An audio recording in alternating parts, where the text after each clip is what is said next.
For absolute values, we can write them as a piecewise function of two linear equations. Okay, so here's our first linear equation, right there. Negative x. So we can make a little sketch real quick. Negative x is the negative 45-degree line that comes from the origin and goes out like that. Right? It has a negative 1 slope, down 1 over 1, down 1, right 1, down 1, right 1, until it gets to the origin. Okay, now I'm going to call this number right here your fence. Okay, because it separates my yard from your yard. Right? That's what a fence does.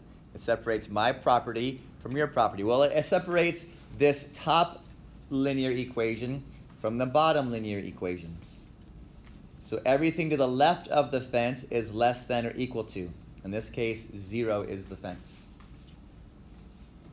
Okay, so on the left side of the fence, the less than side, we will graph negative x. And on the right side of the fence, we'll graph positive x.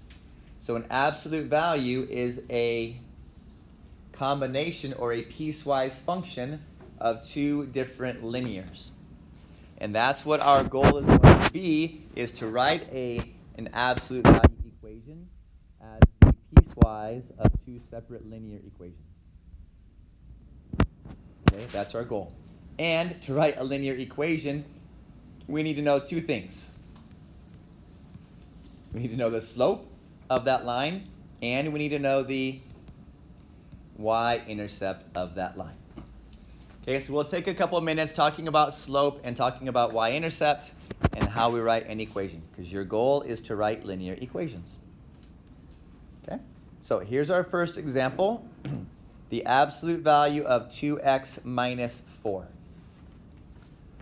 Okay, so we're going to first find the fence number that separates the less than or equal to from the greater than. And you do that by taking your absolute value equation and setting it equal to 0.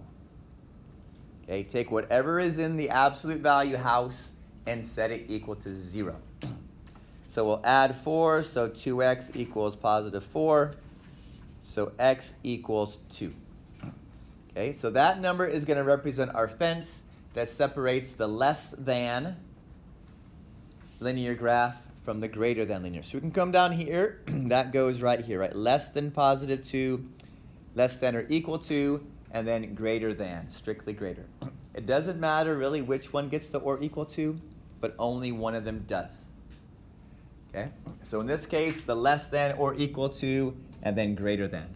Only one of them will be. So let's come over here and put that into our graph. Here is the fence at x equals 2. Okay? No, it's not really in the graph, but I put it like an asymptotic thing there so it helps me see where the fence is. So we're graphing everything less than or equal to 2 on the left side, and everything greater than or equal greater than 2 on the right side. Okay.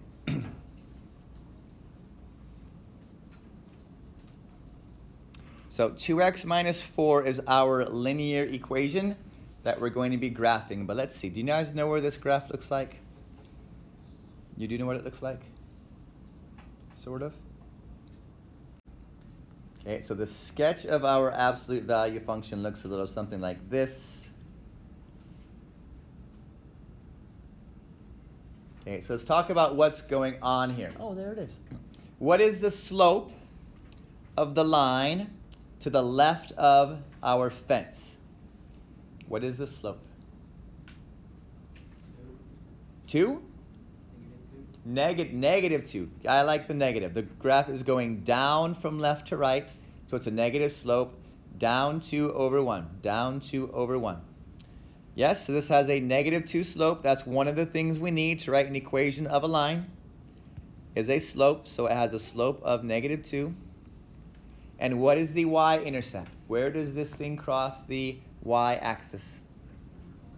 At positive 4. So our slope of negative 2 and a y-intercept of positive 4 means what is the equation of our line?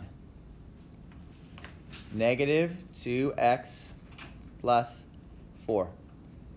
Okay, and that's the one that goes with the less than, right? That's on the left of 2, so that is why it goes right there. Negative 2x plus 4 is the equation of the line on the left side of our fence. So what about on the right side of the fence?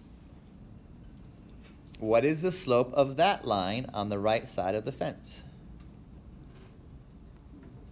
2. Positive 2? Would you all agree that that is a positive 2 slope? Up 2 over 1, up 2 over 1, up 2 over 1. Okay, so this has a slope of positive 2. And what would be the y-intercept if we continued on with this graph? Like, where would it cross the y-axis? At negative 4. Okay, but we're not allowed to graph it because our graph has to stop at positive 2. But the equation of the line on the right side is positive 2x minus 4. Okay, so now let's make some connections to the absolute value equation. Okay, so notice our absolute value equation was 2x minus 4. Do you see that in your piecewise function? That exact algebraic expression, right? That goes with this thing here on the right side of your fence, the greater than. It has a positive 2 slope and a negative 4 intercept.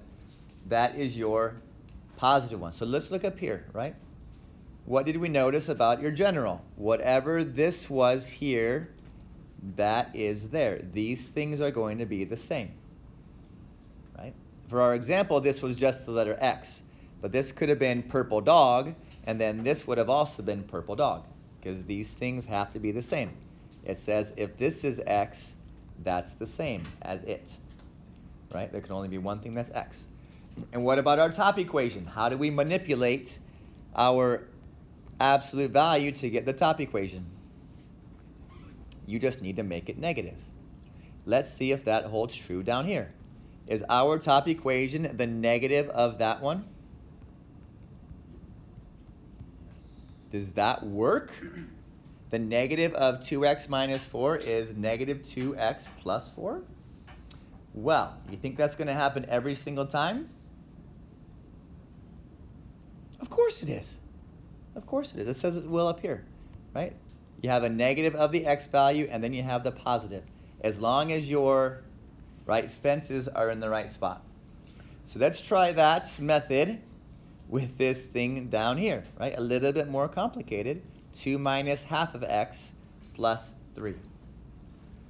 Okay, so it's a little bit different. It has a fraction in there, and then it has this plus 3 on the outside. So if you remember from your transformations of functions, this number here is just going to move your graph up, right? It's going to move whatever this standard graph is that used to be at the x-axis. It's going to move it up 3 units. Okay? So what is our fence number? What is the line that separates our graph into the V? You take your 2 minus 1/2 x and set it equal to 0. Okay? That procedure is still the same. So we will, I don't know, whatever you want. I'm going to add 1/2 to this side to keep x positive so that I don't have to worry about dividing by negatives and junk. Okay, add 1/2 x to both sides, and then how do I get rid of my 1/2? Multiply by 2. So my fence number is 4. Okay, so we can come down here if x is less than 4 or if x is greater than 4. Okay, we can put in our fake asymptotic little line here. Right, that's not actually part of it.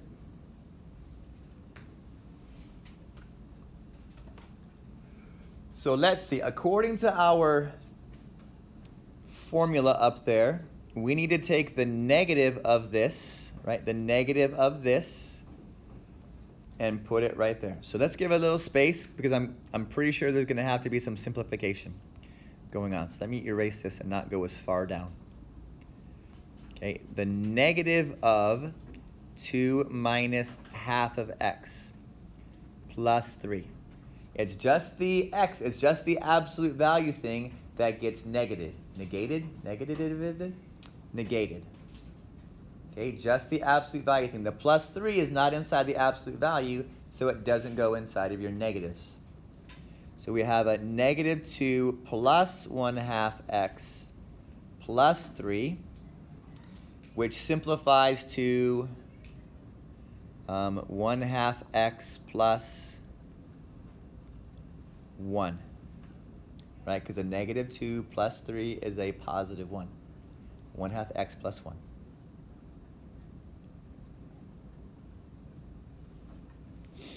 Now let's see, what else do we have? We have the positive, right? So we have 2 minus 1/2 x plus 3, which turns out to be negative 1/2 x plus 5.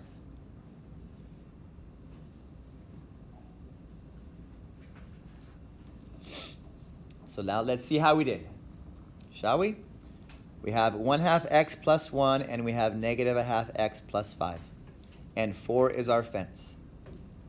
So let's see. Negative 1/2 x plus 5, right, looks like this.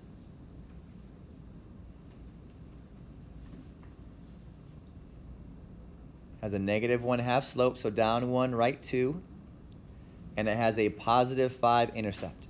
Okay, and I'm not going to draw the line in there yet because I'm weary here. I'm a little bit skeptical that my answer is correct. When I'm skeptical, I don't want to do things finalized in ink. And the other one was 1/2 x plus 1. So it has a positive 1 y-intercept and an up 1 over 2 slope.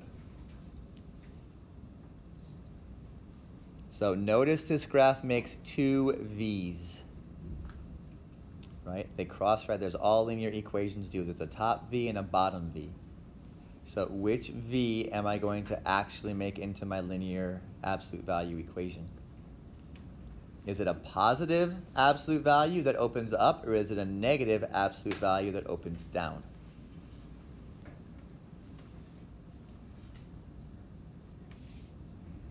Do you see a negative in front of the absolute value? No, then this is a positive one. So my graph should look like this.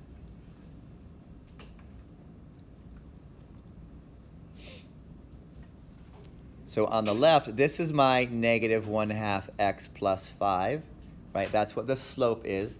And this would be my positive 1/2 x plus 1. If x is bigger than 4 and if x is less than or equal to 4. Okay? Is that what we have for our equation, for our piecewise function? Check the linear equation with the fence. Is the negative 1/2 x plus 5 with the less than 4?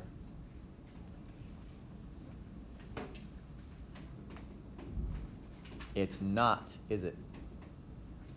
The negative 1/2 x is going with the greater than 4, which means there's a problem. Okay, we have to switch these two things so that your equations match up with your graphs. Okay, which is not hard to do. We can do this. Let's get out the eraser. Right, this is not a plus 1, but a plus 5. And it's going to be a negative. And this is not a negative, and it's not a plus 5. This is, in fact, a plus 1. Okay, so you have to make sure that your graph matches up with your equations and your equations match up with your graphs. Okay, because it's very easy to get them switched if you're just following the rules. So if we have a positive x, positive value of x, then the rules are good. Okay? The top one is the negative, less than, and the bottom one is the positive, greater than. But if you have a negative x value, then your rules switch. And the negative one becomes the greater than or equal to, or just greater than, and the positive one becomes less than. okay, as you're doing your calculations. Right? Your negative, this was the negative one, it became the thing on the bottom, and the positive one, it became the thing that went on the top. So if you have a negative x, then your positions switch. If you have a positive x, then they stay the same. Writing an absolute value as a piecewise linear function.